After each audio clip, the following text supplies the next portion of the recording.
Cola Romano. En 1917, poco más o menos, hace su aparición allí un muchacho joven y bien parecido.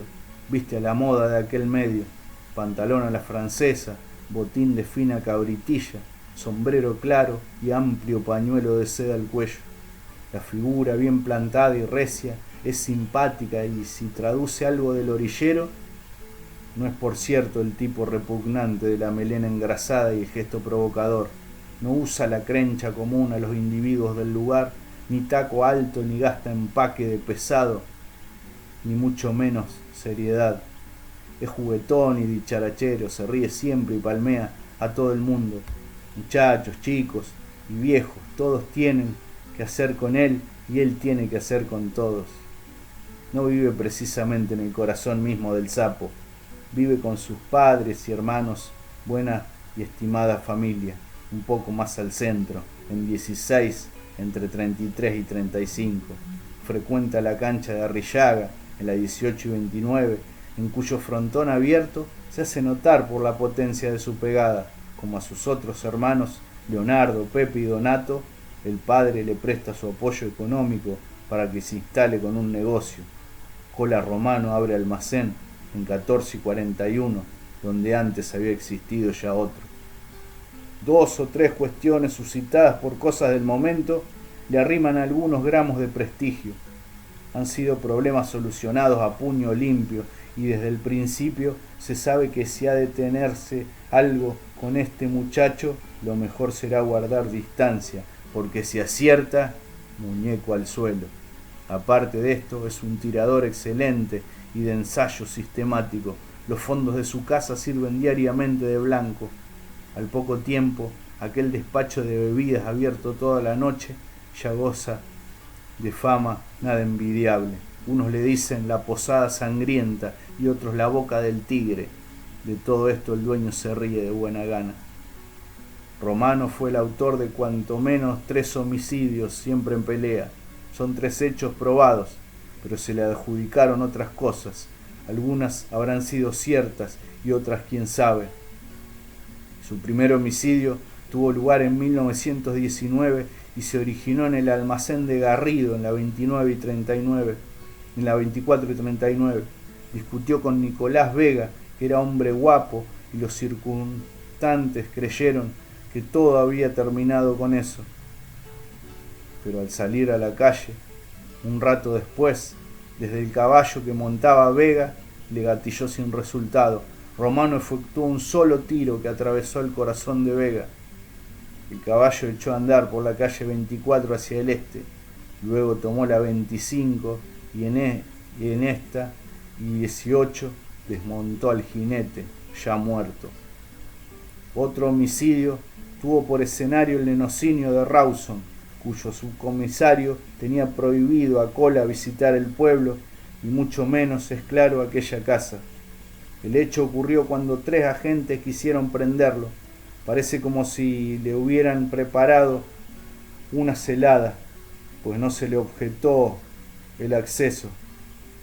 Palpado de armas por uno de los vigilantes, se abrigaba la seguridad de que no las tenía y sin duda quiso aprovecharse la ocasión para darle un escarmiento, algunos gomazos seguidos de largas calaboceadas.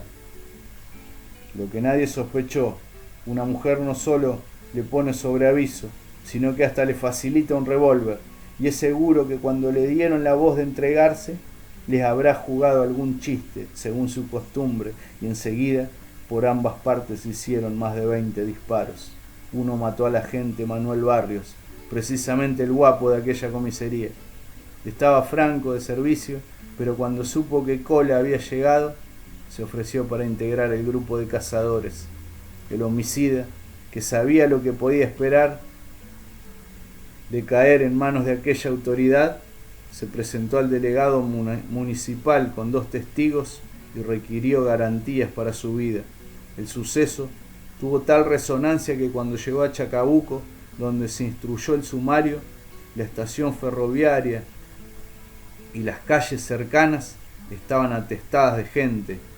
Por el medio de la calzada y fuertemente custodiado, llegó a la comisaría.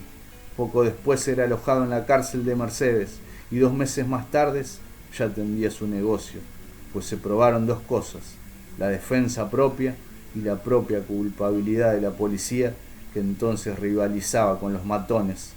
La prepotencia y el abuso solían ser circunstancias corrientes. Es que esta policía era también un producto de la época. A veces sus integrantes habían sido matones de comité, de allí llevaban sus mañas, sus agachadas y una especie de natural violencia. Pirincho Gómez fue un famosísimo matón chivilcoyano. A los 20 años, que es cuando llega a Mercedes para cumplir el servicio militar en el Regimiento 6 de Infantería. A esa altura ya había dado mucho que hacer a la policía. Con él andaban otros del mismo pago, de modo que en las primeras salidas dejaron en el sapo rastros visibles de la modalidad del uso. Siempre en patota, no pagan el gasto en los boliches, golpeaban a las mujeres del bajo y atropellaban a cuantos encontraban cerca. En total 5 o 6 muchachos muy audaces y corajudos que a los 15 días han sembrado el terror en el barrio del Sapo. Malevos con traje militar, puestos de acuerdo, visitaban un almacén cada noche donde comían y bebían de arriba. Al primer amago de oposición o de protesta, la emprendían a golpes con los dueños de casa y parroquianos. A la posada sangrienta la miraban de reojo, parece que no se animaban o decidían del todo. Al fin le llegó el turno, y lo cierto es que estaban esperando un excelente menú. Luis Solari, muerto años más tarde, con una goma y cola romano, con una espada, ahora en nuestro poder por gentileza de don Leonardo Romano. Estos dos la emprendieron rudamente con los visitantes y con tal empuje, pues ninguno quedó sin algo en el reparto. En el medio de la calle quedaron algunas gorras militares ensangrentadas. La violencia del choque determinó que tomara conocimiento el propio jefe de aquella unidad militar, quien dispuso que para lo sucesivo los conscriptos salieran armados de sable bayoneta. Pero ni el Pirincho ni sus compañeros volvieron por aquel boliche. Después, en cuanto terminó la conscripción, volvió a Chivilcoy a lo de siempre, la pelea. Acaudillaba una gavilla temible y frente a ella había otra manejada por otro elemento joven que tampoco conocía el miedo. En sucesivos encuentros fueron cayendo de los dos lados. Alguien terció para un acuerdo. Se concertó una conferencia nocturna en una plaza para zanjar dificultades. Todos primero fueron a un almacén cercano y allí dejaron las armas, controlados unos por los otros. Mas los de la barra adversaria jugaron al engaño, tenían 2 revólveres. Dejaron uno y cuando llegaron Pirincho y sus compañeros fueron acribillados. Años más tarde, acá en Mercedes, conocimos a uno de esos enemigos de Gómez. Refiriéndose al caso, nos hizo una insólita reflexión. Yo y los demás estábamos seguros que el Pirincho y los otros habían hecho lo mismo y que nos querían madrugar. Simplemente le ganamos de mano. Por muchos años se recordó este suceso en Chivilcoy. Se lo recuerda aún en esa ciudad de mucha gente que contemporáneamente a la de Mercedes peló a lo largo y ancho del pago. De cuando en cuando aparecía por Mercedes Serapio Muñoz. Habiendo salido de la cárcel se quedaba por unos días o porque había venido de visita. Tenía una figura inconfundible, más de 1,85 m de alto, chambergo criollo y buena ropa. En invierno se cubría la capa con capa negra, con cadena y botones dorados, todo muy llamativo. Su prontuario acusaba 5 homicidios, cuenta llevado por la policía, pero al parecer algo o mucho se había filtrado de aquella contabilidad. Era elemento muy vinculado al cuatrerismo de la zona oeste de la provincia de Buenos Aires, entonces en pleno auge. Eso le daba plata, que tiraba mucho en el juego. Algo un tanto indefinible mediaba entre estos dos hombres, para que se tuvieran una disimulada antipatía. Por ahí, Cola dijo que un amigo que dudaba del coraje de Muñoz, enterado quiso liquidar enseguida el asunto. Buscó a Cola Romano en el almacén de don Juan Espina, en la 18 y 29, después en el hotel de don Manuel Diego, en la 16 y 29, y como no lo encontraba, tomó la calle 14, rumbo al Sapo.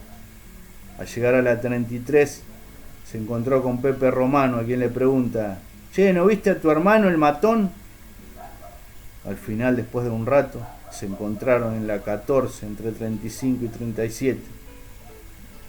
Muñoz bajó la vereda, señal inequívoca de lo que buscaba. Los dos sacaron sus revólveres simultáneamente, hicieron fuego y el forastero recibió 3 balazos en el pecho. Con todo pudo llegar hasta el negocio de su amigo y compadre, don Zoilo Villafañe, en la 14 y 31, al que dijo, mostrándole el pecho ensangrentado: «Vea, compadre, me jodió Cola». Lo condujeron enseguida al hospital y en cuando se pudo a Buenos Aires. Con el tiempo volvió a Mercedes, pero no buscó revancha. Además de revólver de marca, siempre llevaba un trabuco chico que seguramente no usó ese día porque Romano, que conocería el detalle, no se lo puso a tiro. Otro episodio con resonante intervención de Romano tuvo lugar en el Grano de Oro, en la 27, entre 24 y 26, frente a la Plaza San Martín. Aquel, revólver en mano, se plantó en una de las puertas, como siempre dijo algo intencionado o provocador. El revuelo fue grande, hubo gritos, volaron sillas y algunos, protegidos por las mesas dadas vueltas, quedaron un rato cuerpo a tierra, pero detrás del mostrador estaba Eduardo Callens, un oriental corajudo. Extrajo su revólver e hizo puntería. El arma de Cola voló. El disparo había dado en la muñeca del mozo zapero, que casi pierde la mano, salvada al final por un mercedino muy ilustre, el eminente cirujano doctor David Prando, que era amigo de su padre. Otra noche fue en la confitería San Martín, en una incidencia con Carlos Sandoval. Cola sacó el revólver y tiró, por suerte, al techo. El desbande también fue de tremendas proporciones. Algunos contaban después como histórico que uno de los cantores en el escenario se cubrió el pecho y la cara con la guitarra. Con todo, los aprovechados del río revuelto no dejaron de llevarse ningún postre en la disparada. Luego otro homicidio que se dio un poco a media luz. Era un forastero que llegó en tren de Abierta Camorra al boliche. Pidió la bebida a gritos, pateó el mostrador y con el mango del revólver golpeó a un parroquiano. De pronto se presentó Cola. Se registró un cambio de tiros y el hombre cayó mal herido.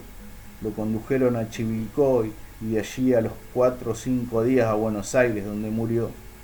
Cuando le preguntaban, Cola solía decir de aquel hombre, según sus informes, era de familia muy rica, pero un bala perdida.